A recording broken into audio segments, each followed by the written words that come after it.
রফিক মৃধার উপর সন্ত্রাসী হামলার প্রতিবাদে বড়ইয়ার মশাল মিছিল করেছে ছাত্রদল।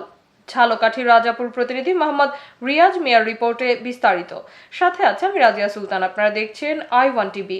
ঝালকাঠির রাজাপুর উপজেলা বাংলাদেশ জাতীয়তাবাদী ছাত্রদলের সদস্য সচিব রফিকুল ইসলাম মৃধার উপর গত 15 অক্টোবর বুধবার ঝালকাঠি নিজ ব্যবসায়িক কাজ শেষে ফেরার পথে তার উপর অতর্কিত সন্ত্রাসী হামলা করে গুরুতর আহত করে এবং এর প্রতিবাদে আজ 17 অক্টোবর শুক্রবার সন্ধ্যায় বড়ইয়া ইউনিয়ন ছাত্রদল বিক্ষোভ ও মশাল মিছিলের আয়োজন করেছে।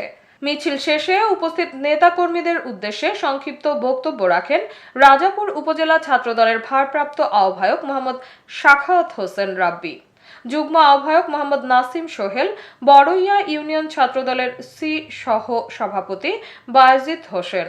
এ সময় উপস্থিত ছিলেন বড়ইয়া ইউনিয়ন ছাত্রদলের যুগ্ম সম্পাদক শিমুল, সাংগঠনিক সম্পাদক মারুফ হোসেন, দপ্তর সম্পাদক সুমন, ছাত্রদল নেতা রাজু, আব্দুল মালেক কলেজ শাখার ছাত্রদলের সভাপতি জহিরুল ইসলাম জিহাদ, সাধারণ সম্পাদক আরাফাত সহ অসংখ্য নেতাকর্মী।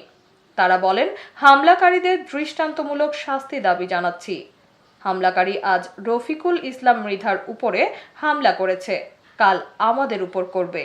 তাই আমরা প্রশাসনকে দাবি জানাচ্ছি, যতদিনে তাদের আইনের আওতায় আনা না হবে ততদিন আমাদের রাজাপুর সহ সব জায়গায় মিছিল চলমান থাকবে। মানে খুবই মর্মাহত এই ধরনের হামলা তীব্রভাবে নিন্দা জানাই। গত 15 অক্টোবর 2025 রাজাপুর উপজেলা ছাত্রদলের বিপ্লবী সদস্য সচিব, জুলাই আন্দোলনের অন্যতম যোদ্ধা, দুর্দিনের কাণ্ডারি, আমার দীর্ঘদিনের রাজনৈতিক সহযোদ্ধা বন্ধুবর রফিকুল ইসলাম মৃধা তার ব্যক্তিগত কাজ শেষে, ব্যবসায়িক কাজ শেষে ঝালকাঠি থেকে ফেরার পথে পথিমধ্যে আওয়ামী লীগ, যুবলীগ, ছাত্রলীগের কতিপয় নেতাকর্মী রফিক মৃধার উপর পরিকল্পিত অতর্কিত সন্ত্রাসী হামলা চালায়। যদি অবহেলা করেন তাহলে যদি রাজাপুরে বা অন্য কোনো জায়গায় কোনো মব সৃষ্টি হয় তার জন্য আমরা দায়ী না। ঝালকাঠি জেলা ছাত্রদলকে অনেকবার জানাইছি যে আমরা আমাদের সদস্যদের হামলা হয়েছে, আপনারা কোনো না কোনো একটা কিছু করেন। তারা এখনো নিশ্চুপ। এতক্ষণ সঙ্গে থাকার জন্য ধন্যবাদ।